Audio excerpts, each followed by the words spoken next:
As the holidays approach, many of us face unique challenges that are really, really difficult. Whether you're dealing with addiction, maybe it's the loss of a loved one, or just really hard family dynamics, we want to help you navigate this season with a little bit of joy and peace. And that's why today we're talking about how to balance and navigate really hard family dynamics. We'll talk about the importance of connection while setting boundaries, setting expectations, and finding pockets of joy in unexpected places. If you're anxious or a little bit exhausted thinking about the season ahead, this is for you.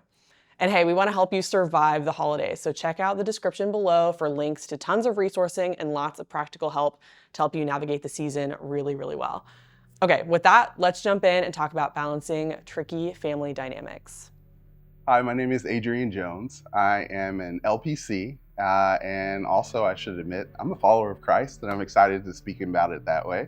And what I want to walk you through today is really much more about conflict. And not just the way to avoid conflict, but actually how we can resolve conflict in a healthy way. And as we think about this season, especially when we talk about the holiday season, it can be a triggering time on a variety of levels. It can be a stressful season, whether we're talking about gift giving, whether we're talking about transitions of just family, and also logistically. What does it look like to move around in those seasons? It can actually bring up a lot of conflict, and it's a loving time, but at the same time, it can be pretty heavy. And even when we talk about this season in particular, I'm about to throw something out at you guys that you may or may not have heard of, but it's actually a political season this year. We're actually picking a new president. A lot of things are happening this year. And if you kind of think about it, that can actually bring up a lot of conflict as well, or maybe just a little bit of conflict in your house, and hopefully none. But what we start to recognize, and especially as therapists, we've actually been training for almost a year. Trying to get ready and understanding that a lot of the people that we work with on a regular basis are going to be triggered in some ways, and they're going to have some stressful situations, and they're going to have some pretty tough conversations that they need to have. How can we have those conversations in a healthy way, but also how can we have those in a biblical way as well and connect? And one of the things to really kind of think about on the mental health side, I always love to say this, but the best therapist of all time was Jesus Christ. And this moment of it really paints a picture for us of a way to handle conflict in some great ways. And so I'll talk about a couple of different spaces and a couple of different ways to help with that conflict. One of the first ones is pitching and catching. What we notice often is that sometimes there's conflict that's already been there. And especially if a spouse or partners are actually having conflict, well, imagine as they're bringing other people into their home, that conflict can actually kind of get exacerbated. So what pitching and catching does, and let me give it an idea of what it looks like. Maybe this has never happened to you, or maybe this has happened to you in a couple of different ways. I say that jokingly because I've not worked with a couple that hasn't dealt with this, which is this. We start off with a conversation, and it might be pretty easy or pretty innocuous, but what happens is we end up spiraling and fighting and arguing over something that had nothing to do with what the conversation even started off with. Well, what pitching and catching does is it starts to cut that out. And let's talk about the reason why that even happens. Well, our brains can only handle so much. And so what science really shows us is this. We usually pick up on either the thing that frustrated us the most or the last thing that was said. And so what pitching and catching actually does is it starts to compartmentalize that down, and it makes it really bite-sized chunks so that we can actually have a conversation. There are a couple of different things that I always touch in with couples when we talk about pitching and catching. One, if you've ever been to a baseball game, you've only seen the pitcher throw one ball at a time. You've never seen the pitcher stand up there and throw like 5 balls at the catcher at the same time because it won't work out, right? And so that's the thing, as a pitcher, that's what you're looking for. You're gonna throw one really good, concise pitch. And as a catcher, the catcher part is actually one of the coolest things, but it's actually a tough part for a lot of people to start to flex that muscle, which is this. Your job is to sit there and listen and to really hold that space. You're not thinking about, hey, I'm gonna pick apart what they're saying and then throw it right back in their face. Oh no, I'm actually looking at it in a concept of, I wanna hear exactly what's being said and really be able to understand where they're coming from. The other thing is the understanding that we'll switch, right? That catcher is also going to get an opportunity to pitch. one of the things that we start to recognize is the reason why people jump in and have to say their space and have to say what they need to say is because this moment they don't feel like they're going to be heard.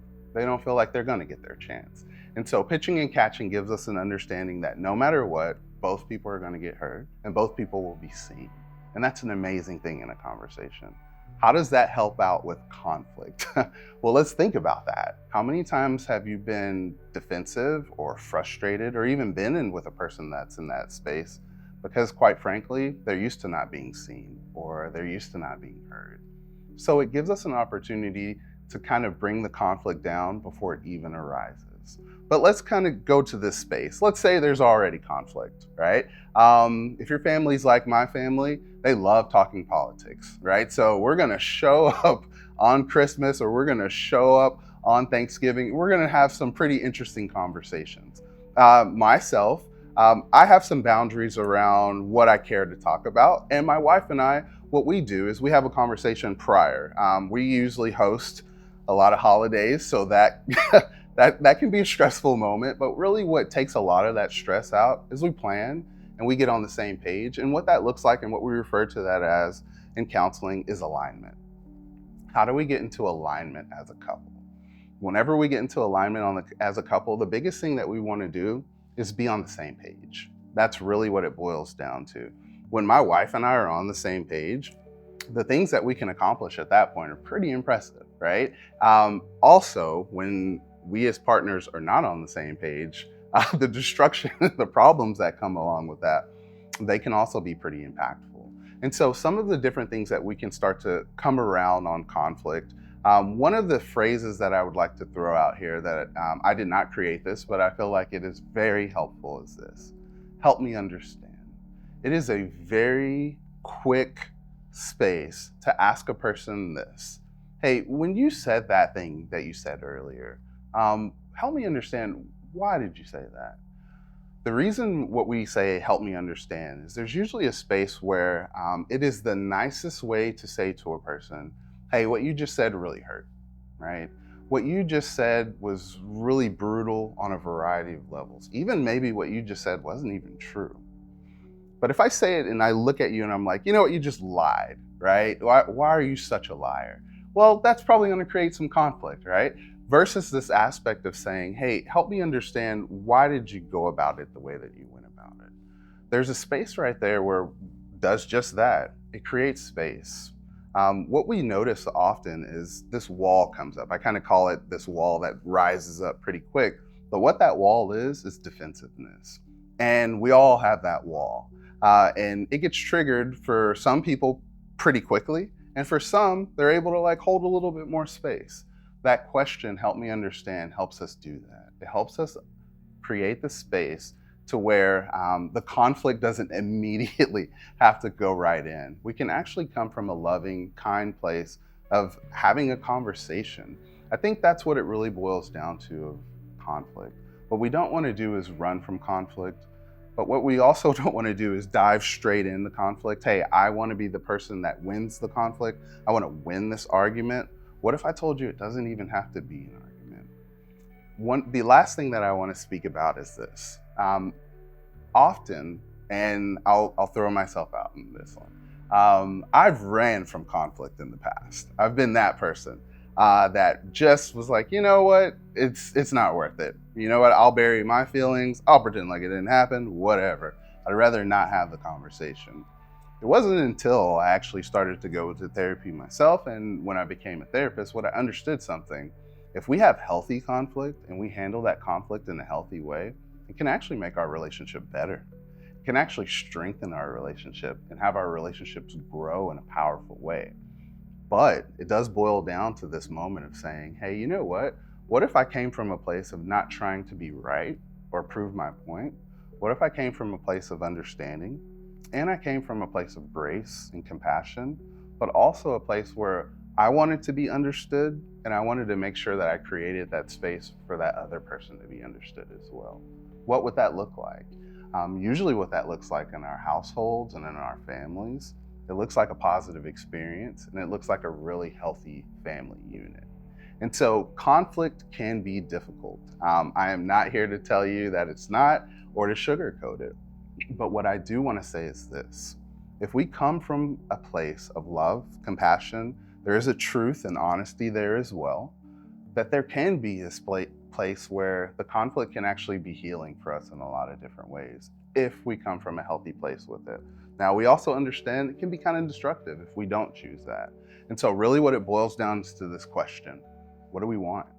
Do we want to have great, fruitful conversations and relationships? Or do we just want to be right? And so, what I really think in this season and what we can kind of look at it is this: I have a great opportunity to understand my family, my friends, and my loved ones in an even better way. So, let's try to do that this season.